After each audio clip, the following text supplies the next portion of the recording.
चलिए जानते हैं सेल साइकिल के लास्ट कॉन्सेप्ट के बारे में। ऑलरेडी हमने सारे कॉन्सेप्ट को क्लियरली समझ लिया है। ये आपकी लास्ट क्लास होगी जहाँ पे हम और छोटे मोटे कॉन्सेप्ट को समझने की कोशिश करते हैं। पहले तो हम जानते हैं by orientation of the homologous chromosomes and by orientation of the sister chromatid का डिफरेंस। यहाँ पे देखिए, जब भी है ना होमोलोगस क्रोमोसोम्स अपोजिट डायरेक्शन में आएंगे तब हम इसे है ना होमोलोगस का बाय ओरिएंटेशन कहेंगे। ये बहुत ही आसान है, you don't need to worry about this. यहाँ पे है ना ये सिस्टर क्रोमैटिड्स और यहाँ पे काइनेटोकोर प्रोटीन से एक दूसरे के अपोजिट में आ रहा है, तब हम इन्हें by orientation of sister chromatids कहेंगे। This is nothing but this much. Okay, अब जब हम है ना जीवन से एस फेज के साइकिल में जा रहे हैं तब हमारे पास होगा एक्टिव फॉर्म में, ये है ना इस तरह की कंडीशन होगी जीवन में।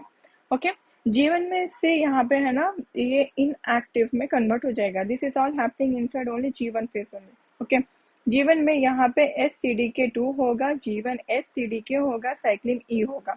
एज यू रिमेम्बर, हमें अच्छे से याद है हमारे पास है ना कुछ साइकिल्स इस तरह से मौजूद है जहाँ पे हमने देखा था जीवन, जीवन S एंड M। ओके, और वही है ना CDK के अंदर 4 6 2 2 1 1 और DEAB डेब जो है ना साइक्लिन का था। ओके, यहाँ पे आप देख सकते हैं, यहाँ SCDK2 मीन्स S का यहाँ पे हम 2 ले रहे हैं एंड जीवन S CDK मीन्स जीवन S का CDK यहाँ पर देखिए 2 इसे ले रहे हैं एंड साइक्लिन E को ले रहे हैं हम। Cyclin E is nothing but यहाँ पर है, देखिए ये साइक्लिन E जो जीवन एंड S का है। ओके, इसे ले रहे हैं। अब ये सारे को है ना ब्लॉक कर देगा P27 जो इनएक्टिव कंडीशन में फॉर्म कर देगा। इन सबको है ना ले लेके एक जगह ब्लॉक करके रख देगा।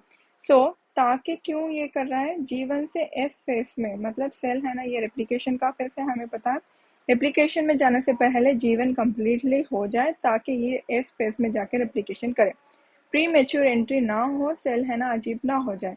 सो you can read here also as I have explain, जो भी मैंने एक्सप्लेन किया है ना वो सब यहाँ पे लिखा हुआ है।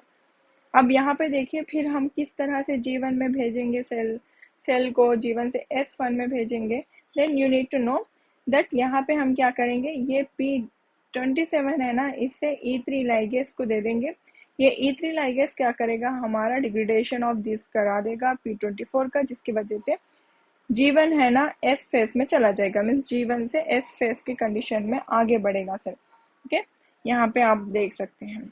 अब यहाँ पे और एक कंडीशन आपको समझना बहुत इंपॉर्टेंट है, अर्ली जीवन फेस में किस तरह से कंडीशन होती है। अर्ली जीवन फेस में यहाँ पर देखिए आप है ना ओराई मौजूद होती है जहाँ पे ORC आके अटैच होगा। उसके बाद है ना CDC6 अटैच होगा, CD6 के साथ साथ है ना हमारा CDT भी अटैच होगा, CDT के बाद है ना हेलिकेस आकर अटैच होगा। ये सब है ना प्री रेप्लिकेशन कॉम्प्लेक्स है ना फॉर्म करेंगे, ये सब है ना इनएक्टिव फॉर्म में है। अब हम यहाँ पे है ना इसे एक्टिव किस तरह से करेंगे, अब कब करेंगे ये भी जानना जरूरी है। जीवन फेज में है ना ये पूरी तरह से इस तरह की कंडीशन पूरे प्रिपेयर करेगा, प्री रेप्लिकेशन कॉम्प्लेक्स बनाकर रखेगा। जैसे ही सेल है ना एस फेज में एंटर करेगा, हेलिकेस एक्टिवेट हो जाएगा, DNA रेप्लिकेशन स्टार्ट हो जाएगी and origin can be activate only once है। तब यहाँ पे क्या होगा, एस फेज में यही डायग्राम के जरिए मैं समझाऊंगी आपको कि ये सब कुछ है ना फॉस्फोराइलेट हो जाएंगे। यहाँ पे एस फेज की कंडीशन है अब। ओके, यहाँ पे हेलिकेस को भी फॉस्फोराइलेट हो जाएगा और यहाँ पे सब कुछ एक्टिवेट हो जाएंगे, जिसकी वजह से ना रेप्लिकेशन स्टार्ट हो जाएगी यहाँ से। और ये ORC एंड ORI है ना सिर्फ एक ही मर्तबा यूज किया जाएगा पर साइकिल के अंदर। They won't be repeated again and again, है ना इसे यूज नहीं किया जाएगा। यहाँ पे आपको समझ आ गया है होप। ये पूरा है ना जीवन में होगा इस तरह की कंडीशन, और हम जब फॉस्फेट अटैच कर रहे हैं तब है ना ये सब कुछ एस फेस में जा रहा है इस तरह के एक्टिवेशन के बाद। ओके, ये सब होने के बाद अब हमें और एक छोटे से कॉन्सेप्ट को समझना है। देखिए यहाँ पे हमें पता है जीवन फेज के बाद एस के बाद G2 एंड G2 के बाद prophase, metaphase, anaphase, telophase and cytokinesis होगी। अब यहाँ पे गौर करने की बात यह है कि लेट जीवन फेज के अंदर यहाँ पर APC ऑफ रहेगा, जिसकी वजह से जेमिनिन ऑन रहेगा। जेमिनिन क्या करेगा, CDT1 को ब्लॉक कर देगा। CDT1 को ब्लॉक करने की वजह से सेल है ना इस तरह से एस फेज में एंटर मारेगा। एंट्री मारने के बाद यहाँ पे CDK होगा एंड DDK होगा जो है ना हेलिकेस को फॉस्फोराइलेट कर देगा DDK। CDK क्या करेगा, ORC एंड CDC6 को है ना फॉस्फोराइलेट कर देगा, जिसकी वजह से ये भी एक्टिवेट हो जाएगा और ये भी एक्टिवेट हो जाएगा। जैसे ही एस फेज कंप्लीट होगा, सेल है ना G2 से प्रोफेज, प्रोफेज से मेटाफेज जाएगा। अब जैसे यहाँ से यहाँ पर जाएगा, यहाँ पर ए मीन्स एनाफेज के अंदर APC complex, anaphase promoting complex है ना एक्टिवेट होगा।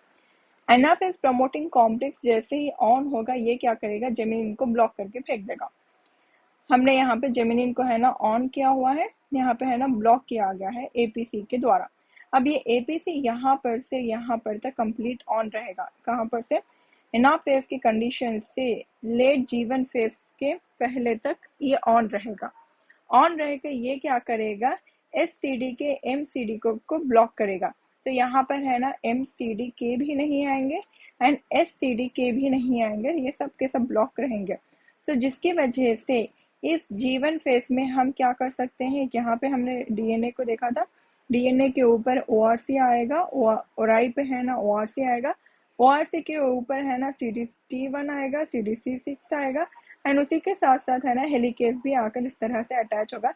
ये सारे का सारा APC के द्वारा ही होगा। APC ये सबको प्रिपेयर करके रखने की कोशिश करेगा। जैसे ही APC ये सबको प्रिपेयर कर देगा, सेल जाएगा फिर से लेट G1 फेज में, जहां पर है ना सेल के अंदर APC को ऑफ कर दिया जाएगा, फिर जेमिनिन को ऑन कर दिया जाएगा और यही साइकिल फिर से कंटिन्यू होगी। सो आई होप आपको ये सब कुछ समझ आ गया हो। और यहाँ पर आप देख सकते हैं, ये है ना न्यू रेप्लिकेशन स्टार्ट करने के लिए हमने देखा था APC फिर से काम करेगा एंड प्री रिकॉम्बिनेशन फॉर्म करेगा।